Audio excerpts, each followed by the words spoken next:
All right, Coach, thanks for joining us. Obviously, an exciting time for the Broncos. You're headed to the University of Illinois to take on Notre Dame. I guess you just want to start on, your thoughts on the season, and obviously is a very non-traditional way of doing things to get to the NCAA tournament, and your thoughts on how the team's performing right now. Yeah, it's been an exciting year for us. Thanks for joining us, gentlemen, Patrick and Colin and Robin, and appreciate the support. We're 22-1. Have a very balanced team. We have some great leadership at the top. Arguably, we probably have maybe the two best players in the league. At number one, Yannick Opitz was undefeated at number one, and he was the player of the year back in 2019. So the last 2-3 years, he's been the top performer in the Mid-American Conference. Peter Kaczynski, our number two player from the Toronto area, he's got the highest UTR, which is a rating metric. So he would be right behind Yannick. So we probably have the two best players in the conference, arguably so. And then we have a lot of youth, a lot of talented guys that I think the future of Bronco tennis looks really strong. But this year was exceptional with us going 22-1 and our only loss to Notre Dame back in February. What can you take from that match? You've already seen your opponent, and it's a neutral venue. I think it's always an advantage to get a second look at a team, especially if you are a slight underdog. I always feel that way with the opponents that we play. I really don't like to play a team two times, if you've had a close match with them the first time. And playing on their courts too, I also feel like the home court is probably worth 1 point. And we play a 7-point match. So hopefully when we play, the neutral site at Champaign, that'll kind of level that out a little bit. And we were fortunate to get the doubles point the first time. I think that's going to be important. But I like our opportunities. We're playing well. And I think our guys are excited to see if we can advance in the draw. Dave, you lost 5-2 to Notre Dame on February the 13th. How close are those three that you didn't win, the three matches you didn't win? Very close. So Peter, again, I'd mentioned Peter Kaczynski. He was playing at that time Notre Dame's second-ranked player or second position player, was ranked 6th in the country. And Peter went 3 sets with him. And then we had a freshman playing that day he was playing number 3 for us, Jackson Boone, and he had 2 match points. So, it's not out of the question to say that, a couple points here or there, it could have been a reverse decision for the Broncos. Dave, you guys recruit internationally a lot. Virtually your entire team is international players. What's been the key to you being able to get all these guys to come to Kalamazoo and play for the Broncos? That's a good question. I think it's, the winning culture we've had over the years. I think kids see that. They see we're in the rankings. They see our results. That's part of it. I think, doing your homework is key. I remember reading, I forget who it was, but, a coach said you got to say no before you say yes. So you can't just compromise and say, yeah, I think this is going to be a good one for us. You have to really know. I think you have to really do your homework with phone calls, looking at their results, talking to people, and then finding young men that want to excel, in the classroom and on the court. I think that goes hand in hand. And so we've been very fortunate. And we also have a really good blend right now of, even though they're the internationals, I guess there are, as close as you can be to being Americans or Canadians, they may not want to hear me describe it like that, but we can visit them and see them in person. You know, it's a close drive over there to Toronto. We have this other Jackson Boone from Vancouver. And so I do think if you can see them face to face, talk to them, meet their families, have them come visit, that really helps too. But we have also had some good fortune and getting some great kids like Yannick Opitz and Finn Losi, some of our great Germans. One last one for me, Dave. You got some big dudes on your team. I mean, you rival some basketball teams out there with the height and the length that you have in your tennis players. Is that something that you prioritize and something you're looking for? And does that lend itself to the style of play that you like, a power game? Yeah, that's a good question. And we do have a big group, man. We have, I think Finn Losi is 6'7", Yannick 6'6", 6'5". I mean, Arjun 6'4". We have some big kids. And it's kind of interesting you mentioned that, especially we played Illinois a long time ago, and I remember we used to line up before the match. The two teams would line up and they'd do introductions. And I looked down at my guys, and we had a bunch of 5'8", 5'9" guys, and Illinois had a bunch of 6'2", 6'3" guys, and we're playing indoor tennis, and I'm like, something wrong with this picture here. And so, and nowadays it's, I think, you know, Robin, you and I back in the day, you'd say, okay, if you're 6'6", 6'7", you're not going to be able to move like a 5'11" player, but that's not true. I mean, our big kids can move, and they're agile and very athletic. So I think it just makes sense that if you're going to play indoor tennis and play the power game, you're going to have more leverage on your shots. You can hit down on the serve a little bit more when you're 6'6" and when you're 5'9". So yeah, I definitely like the bigger athlete, and we have several lefties too, and I like that. I think that's an advantage as well.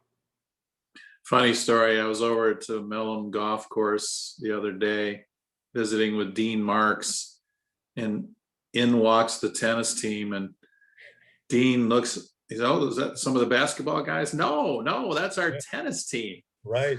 Yeah. Hang on one second. I got to plug in my computer. I see it's flashing. I don't want to lose you guys. Hang on just 1 second.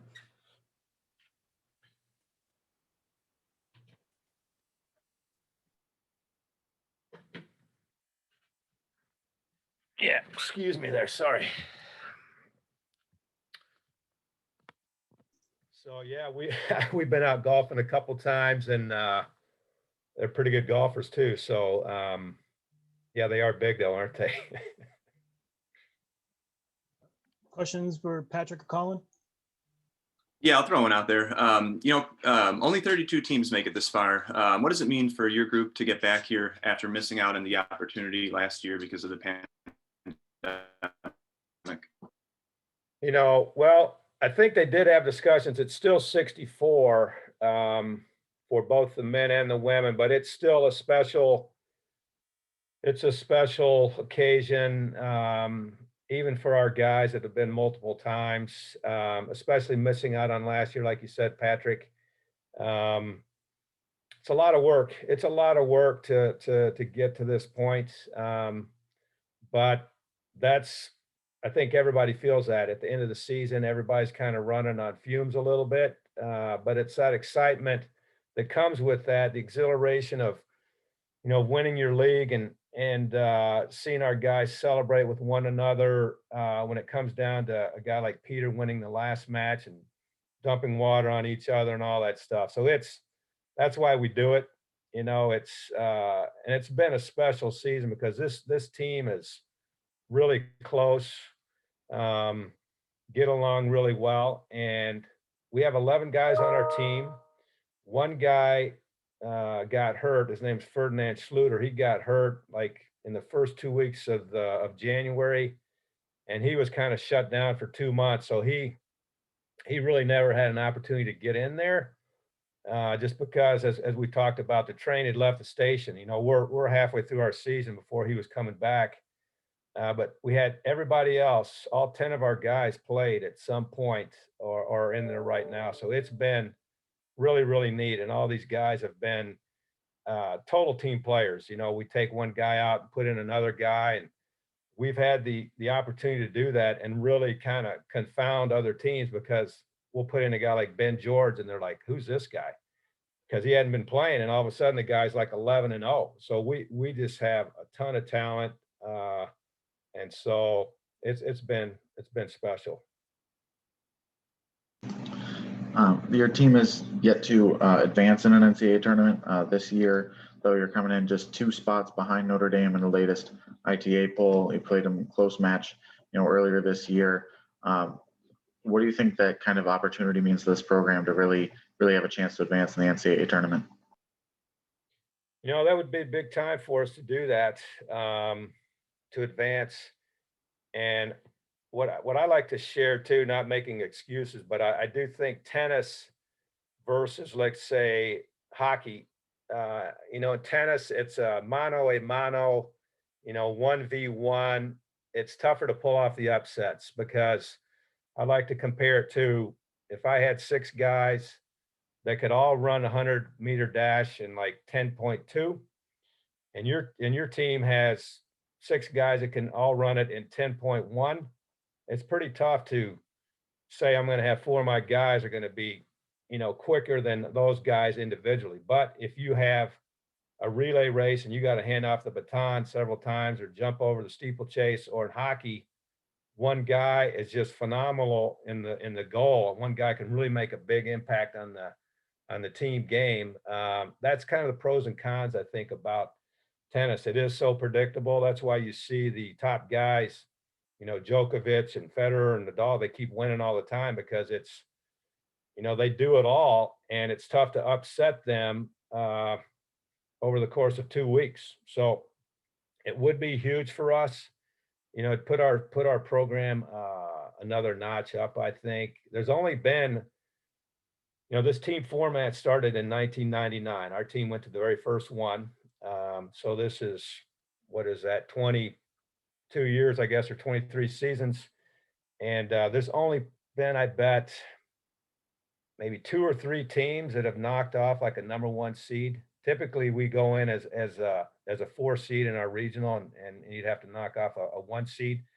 It's really, really difficult to do, but I think this team has the capability of doing it. And it does help us, I think, that we know Notre Dame and know their players, and they know us as well, but we're looking forward to it.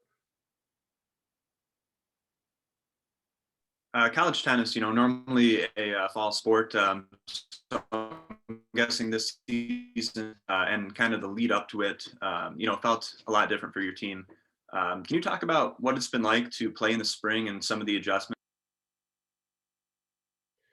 The spring versus the fall this year, you were kind of breaking up a little bit, Patrick. Yeah, sorry about that. Just what's it like? How has it been to play in the spring? And well, for us again, it was, we didn't get to play. Can you guys hear me okay?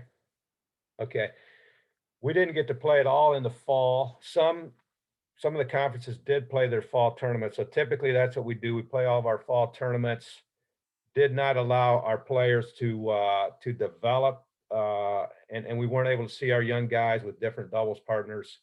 It was a little unique this year in that we did not get to play the Big Ten opponents because they just went all Big Ten play, and so I think in a lot of ways, as good as we were, wish we could have played some more of the Big Ten and really, really, really been challenged. I mean, we were still challenged in a lot of matches, but the fact that we're 22-1, I think, ideally, I like a schedule that we're winning 2 out of 3, because then you're really getting tested. If we're winning 60, if we're going 18-9, I'd rather be doing that just because you're going to get beat up sometimes and you have to go back to the drawing board. So 22-1 again is a phenomenal record, but we still have not really probably seen our best tennis because we haven't been totally challenged in every match that we played. And hopefully that'll show up here this weekend. And then with Yannick Opitz, can you talk a little bit about his recruitment and some of the selling points that you used to get him to? Yeah, I think I heard it, but you're still breaking up a little bit. We had a couple Zoom calls, me and Yannick and his mother. I think he did visit Middle Tennessee State. Um, I don't know exactly what sold him on it, because we were sold on him. I know that he had some really significant results in Germany that really caught my attention. And so we really wanted him. And Yannick Opitz too, he's just amazing. He was a 4.0 student coming through here. I mean, he's so underappreciated. I mean, he's got the all-time wins for singles and doubles, all-time cumulative wins, and a 4.0 student. I mean, he's off the charts. And the fact, that he's a lefty, that just adds to I think his difficulty in trying to beat him. So I don't know for exactly what it was that sold us on him, but I think he just loved our approach, the fact that we'd been winning, and I think we had a pretty good connection, on Zoom or whatever it was back in the day, and so we've been super lucky to have him. Dave, do you anticipate the same matchups with Notre Dame that you had in the previous meeting? It's a little bit different. We've looked at their lineup. I think they had a guy that was either hurt or had COVID at the time, so he'll be playing at 3. That's McCormick. They're really, really good up at the top. Like their number 1 guy is the same guy. He's won, I think, 13 in a row. Their number 2 guy, that's Ciamara, who Peter went 3 sets with. He was 6 in the country, but he's having a pretty good year as well. And so, we're gonna have our hands full, no doubt. I think we could see a couple guys playing each other again, Peter and Ciamara. I think they're a little better than they were when we first played them. And they've won, I guess, 5 out of their last 7. I think they're 7-5 in the ACC. That's a tough league. The winner of the NCAAs has been coming through there, so they're really, really good. So it'll be tough. I think they still have, confidence, and they have a pretty experienced team. So we'll see some similar matchups, but they fight hard too. So it'll be a good match. All right. Thanks for joining us, Coach. Appreciate your time, guys. Thank you. Thanks, Robin.